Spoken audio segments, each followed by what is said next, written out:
Theater du Centaur, het grote succes van Verline hier, doch de openingshandeling op het hinder. Grote topper dit hier is Walpurgis uit België. Joop Mulder, artistiek leider van Oeral, is na een sabbatical van een jaar weerom en zit vol ideeën. Een daarvan is een structureel werktheater op Skielge. Die droom liep het nou in vervulling te gaan.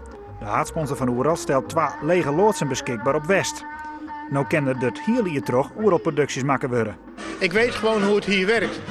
Artists en residents, mensen die hier gewoon in de wintermaanden komen werken. Uiteindelijk toch een beetje dat gevoel dat je alle expertise die er is ook echt kunt gebruiken. Om met name een nieuwe generatie zeg maar creatief te maken met vormen van nieuw theater. Maar het zit net altijd mee. Strengere milieu- en natuurregels zorgen heel tijd vaker voor problemen op het Locatie Theaterfestival. De Fantasten die zou in de schuur van Jan van Teken staan, maar er zitten 2 kerkuilen te broeden. En die ontdekten we op de dag dat we zouden beginnen met de opbouw. Nou ja, dan onmiddellijk hebben we gezocht naar een andere locatie. Gelukkig, boer Spanjaard uit Lies zei van nou, kom op, ik ga meteen mijn stal schoonmaken, kun je daar terecht.